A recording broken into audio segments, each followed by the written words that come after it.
Hashtag the war that started over a single cub. Hashtag Part 1. The Discovery.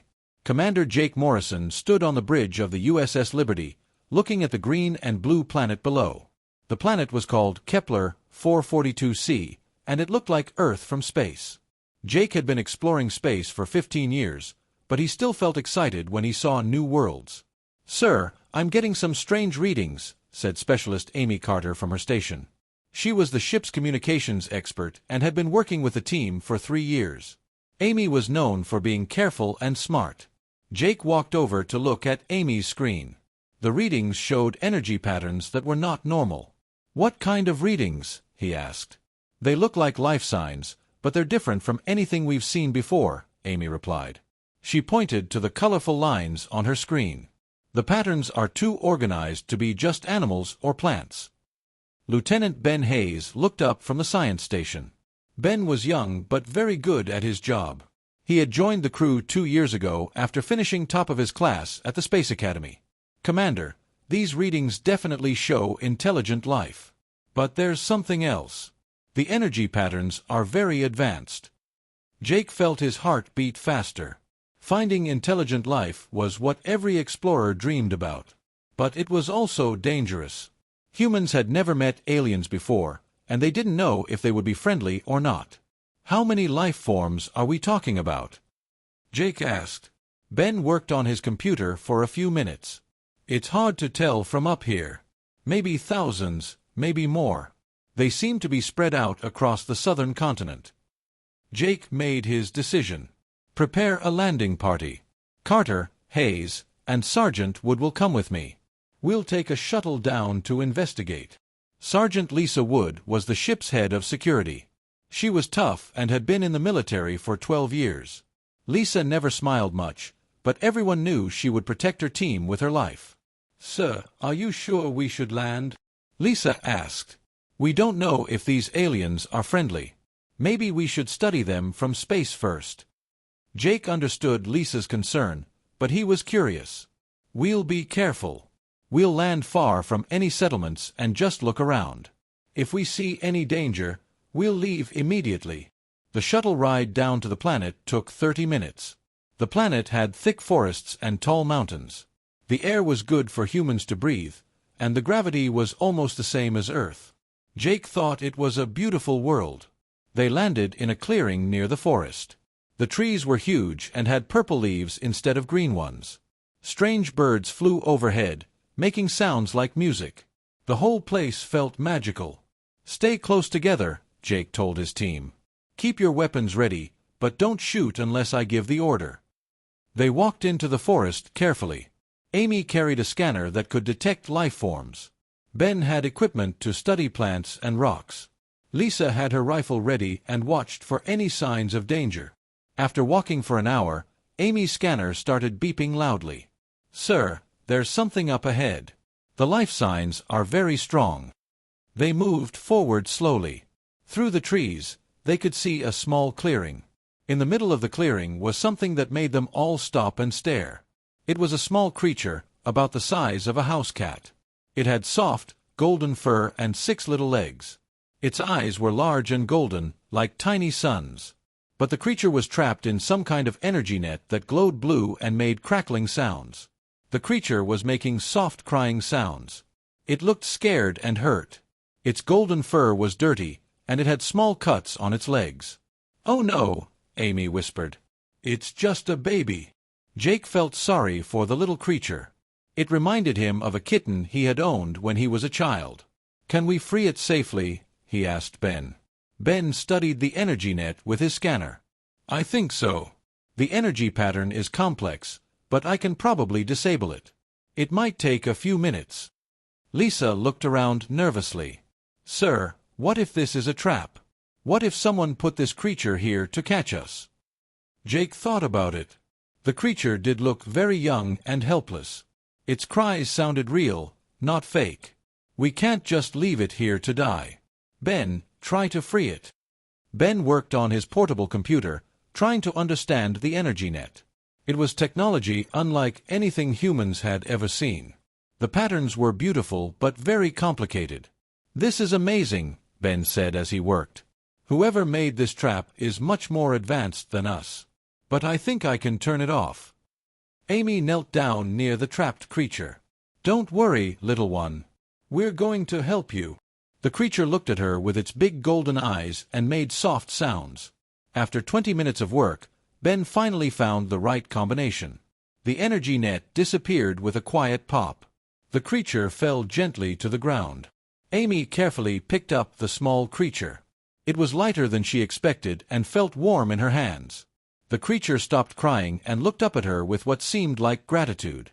"It's so soft," Amy said with wonder. "And look at these markings on its fur. They're like tiny stars." The creature had golden patterns on its fur that seemed to glow softly. It had 6 small legs that ended in tiny paws with delicate claws. Its tail was long and fluffy, and it wrapped around Amy's arm like it was hugging her. Lisa was still watching the forest. "We should go back to the ship. If someone set that trap, they might come back to check on it." Jake agreed. They had found something amazing, but they needed to be safe. "Let's head back. Amy, can you carry the creature?" Amy held the small creature close to her chest. It seemed to trust her completely and made small purring sounds. "I'll take good care of you," she promised. As they walked back to their shuttle, none of them knew they had just changed the future of 2 entire civilizations. The small creature Amy carried was not just any animal. It was Prince Kairos, heir to the most powerful empire in the galaxy. The creature's rescue had already triggered emergency signals that were traveling faster than light across space. Soon, a mighty fleet would come looking for the small prince. And when they found him in human hands, they would assume the worst. But for now, Amy just held the scared creature and whispered kind words to it. She had no idea that her simple act of kindness had just started a chain of events that would either destroy humanity or make them the most respected species in the galaxy. The small creature looked up at Amy one more time and made a soft sound that seemed to say, "Thank you," before closing its golden eyes and falling asleep in her gentle arms. Admiral Kate Phillips was drinking her morning coffee at Terran Command Headquarters when the emergency alarm started ringing. She had been in charge of Earth space defense for 8 years, but she had never heard the alarm sound this urgent before. "Admiral, we're getting massive energy readings from the Kepler system," reported Colonel Ryan Bell as he ran into her office. Ryan was her most trusted officer and never panicked unless something was really wrong. "Ma'am, you need to see this." Kate followed Ryan to the main command center. The huge screens showed star maps with red dots moving toward human space. There were so many red dots that Kate couldn't count them all. "How many ships?" Kate asked, though she was afraid to hear the answer. "Over 200, ma'am. And they're big. Much bigger than our ships." Ryan's hands shook as he operated the controls. "Their technology is far ahead of ours. We estimate they're at least 50 years more advanced." Kate felt her stomach drop. Earth had never faced anything like this before. Humanity had been exploring space for only 40 years, and they had never met hostile aliens before. "Where did they come from?" Kate asked. "We don't know. They just appeared at the edge of the Kepler system about an hour ago. They're not moving fast, but they're heading straight toward Earth." A communication officer turned around from his station. "Admiral, we're getting a transmission from the alien fleet. It's in a language we don't understand, but our computers are trying to translate it." Kate walked over to listen. The alien voice was deep and sounded angry. Even through the computer translation, she could hear the threat in the words. "Translation complete," the computer announced. Message reads, "Humans of the 3rd planet, you have taken what belongs to the Zephyrian Empire. Return the Imperial heir immediately or face complete destruction. You have 3 rotations of your planet to comply." The command center went completely quiet. Everyone stared at the screens in shock. Kate felt confused and scared. What was an Imperial heir? What had humans taken? "Get me Commander Morrison on the Liberty immediately," Kate ordered. "If aliens are angry about something we took, it must have happened on his mission." Meanwhile, on the USS Liberty, Dr. Helen Clark was taking care of the small creature in the ship's medical bay. The creature was sleeping peacefully in a soft bed Amy had made for it. Its golden fur was clean now, and its small cuts were healing quickly. "Its biology is fascinating," Dr. Clark told Captain Morrison. This creature is much more complex than it looks. Its brain is highly developed, and it has organs I've never seen before. Amy sat next to the creature's bed, gently stroking its fur. The creature would wake up every few hours and make soft sounds at her. It seemed to like her touch and would purr when she petted it. I think it's trying to communicate, Amy said. Sometimes it makes different sounds, like it's trying to tell me something. Dr. Clark nodded. You might be right. My scans show incredible neural activity. This creature might be much smarter than we think. What the humans didn't understand was that Prince Kairos was desperately trying to tell them who he was. In his current young form, he couldn't speak in the human language or change to his adult communication mode. His injuries had damaged his shape-shifting abilities, leaving him trapped in his child form. The young prince could understand everything the humans said, but they couldn't understand him. He wanted to tell them that he was grateful for their help and that his mother would reward them greatly. Instead, all he could do was make small animal sounds that the humans thought were just cute noises. Captain Morrison received the emergency call from Admiral Phillips while he was watching Amy care for the creature. When he heard about the alien fleet threatening Earth, his face went white. Admiral, we found a small creature on the planet.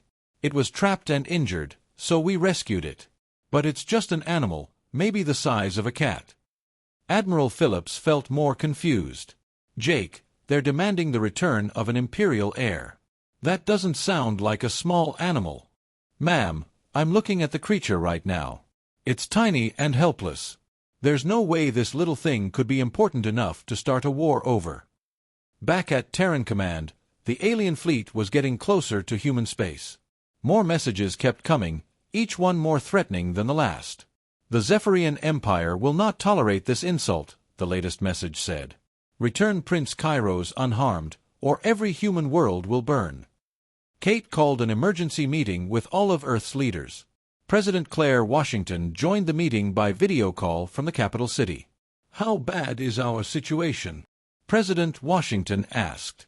Kate looked at the tactical displays. Very bad, ma'am. We have 47 ships total. Most are exploration vessels, not warships. Against 200 advanced alien ships, we wouldn't last 20 minutes in a fight. Defense Secretary Paul Mitchell joined the call looking worried. Can we negotiate with them?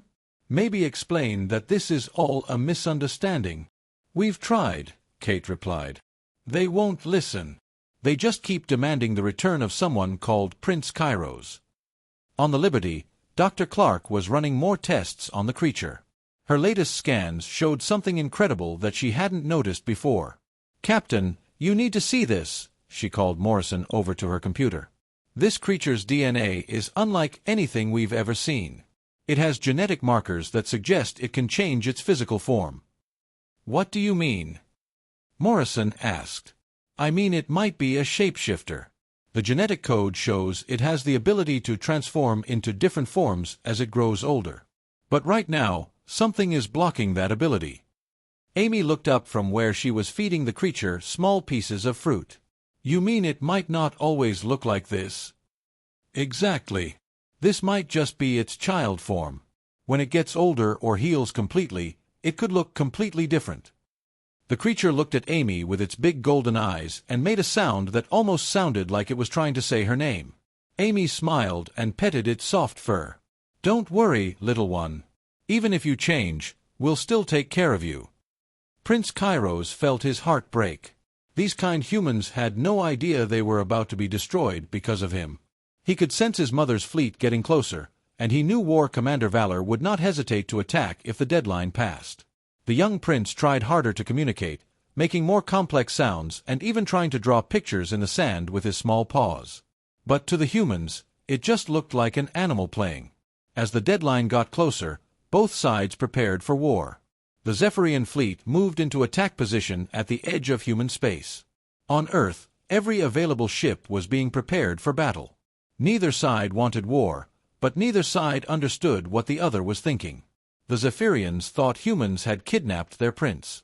The humans thought they had rescued an injured animal and couldn't understand why aliens wanted to destroy them for showing kindness.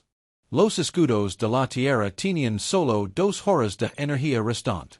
Lisa estaba de pie en el centro de comando, viendo como su vida de trabajo se desvanecia. Los vectori habían traído naves más grandes. Sus ataques eran implacables. Direct ora Mitchell, dijo el Capitán Brown con voz cansada, deberíamos evacuar la base lunar. Los vectori van a atacar aquí después de destruir la Tierra.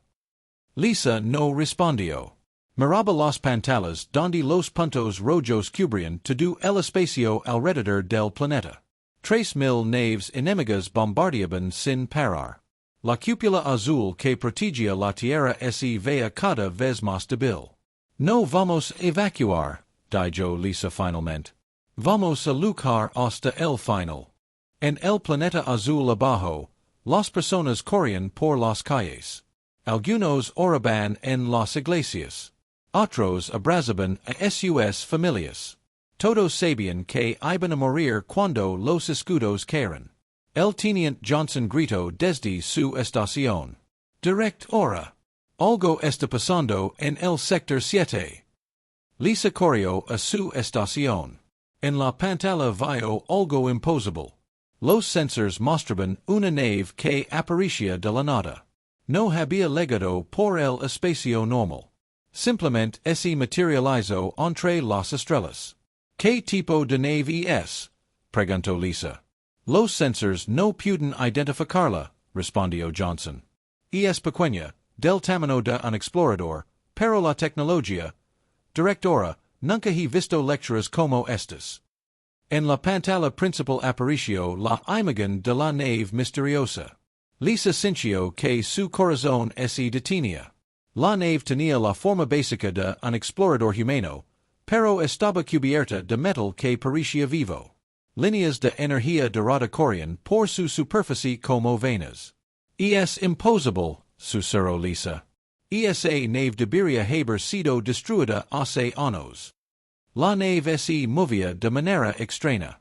No usaba motors no más. Se deslizaba por el espacio como si las leyes de la física no lo importaran. Se dirigía directamente hacia la flota vectori. Una nave contra 3,000, murmuró Brown. Es suicidio. Pero la nave pequeña no parecía tener miedo. Se acercó a las naves vectori más grandes. Los aliens la not eran y dirigieron sus armas hacia ella. Cientos de rayos purpuralenaron el espacio. Suficient poder para destruir una luna. Pero la nave pequeña simplemente desapareció un segundo antes de que los rayos la tocaran. Reapareció detrás de las naves vectori. ¿Cómo hizo eso? Gritó Johnson. La nave pequeña disparó una sola arma. No era un rayo de energía ni un misil. Era algo que hacía que el espacio mismo se doblara. Donde tocó la nave vectori más grande, simplemente dejó de existir. En el centro de comando humano, todos se quedaron en silencio. Una nave del tamaño de un carro había destruido una nave vectori del tamaño de una ciudad. Los vectori respondieron con furia. Toda la flota se dirigió hacia la nave pequeña. Miles de rayos purpuralenaron el espacio. Pero la nave misteriosa se movía como si fuera líquido. Aparecía y desaparecía, esquivando todos los ataques. Directora, gritó el oficial de comunications. La nave misteriosa nos está enviando un mensaje. ¿Qué dice? Preguntó Lisa, aunque su corazón ya sabía la respuesta. Es una transmisión de voz. Canal privado. Solo para usted. Lisa tomó los audífonos con manos temblorosas. Los puso en sus oídos y escuchó una voz que no había oído en 5 años. Hola, Lisa. Era Jake Harrison. Su voz sonaba diferente, más profunda, más sabia. Pero era él. Jake, susurró Lisa. ¿Eres realmente tú? Soy yo, respondió Jake. Lamento haber tardado tanto en regresar. Lamento todo lo que pasó en nuestra boda. Lisa sintió lágrimas en sus ojos. Jake, ¿dónde has estado? ¿Qué te pasó? ¿Cómo puedes luchar contra los vectori? Es una historia larga, dijo Jake. Pero primero tenemos que salvar la tierra. Los escudos que disinast son brillantes, Lisa. Pero no van a resistir mucho más. En los pantalones, la nave de Jake continuaba destruyendo naves vectori. Cada disparo eliminaba una nave enemiga. Pero había demasiadas naves enemigas. Jake, son 3000 naves, dijo Lisa. No puedes luchar solo. No estoy solo, respondió Jake. Why tú vas a ayudarme? Como? Mis armas no les hacen daño. Tus escudos pueden hacer más que proteger, explicó Jake. Pueden refulgar energía. Voy a enseñar cómo convertirlos en armas. En el espacio, más naves vectori legaban como refuerzos. Ahora había 5000 naves enemigas. La nave de Jake se veía muy pequeña y sola entre todas ellas. Jake, dijo Lisa con voz quebrada, ¿por qué me dejaste? ¿Por qué huiste de nuestra boda? Jake no respondió por unos segundos. Su nave destruyó dos naves vectori más. Finalmente habló. ¿Por qué six esto, dijo? Vaya la invasión vectori. Vaya la humanidad muriendo. La única manera de salvar a todos era prepararme. ¿Viste el futuro? Encontré tecnología alien en mi última misión antes de nuestra boda, explicó Jake. Tecnología que me mostró posibles futuros. Vi cientos de futuros diferentes, Lisa. En todos excepto uno, la humanidad moría. Lisa se secó las lágrimas. ¿Y el futuro donde sobrevivimos? Era el futuro donde yo te dejaba en el altar y desaparecía por 5 años, dijo Jake con dolor. El futuro donde aprendía a usar tecnologías de razas muertas. El futuro donde regresaba justo a tiempo para esta batalla. En los pantalones, los naves vectori comenzarán una nueva táctica. Se juntarán en grupos grandes y atacarán la nave de Jake al mismo tiempo. Él no podía esquivar tantos ataques. Jake, tienes que escapar, dijo Lisa. Van a destruirte. No, respondió Jake. Y es hora de que la humanidad les muestre a los vectori por que somos diferentes de las otras razas que conquistarán. La nave de Jake se detuvo en medio del espacio. Las naves vectori la rodearon como tiburones.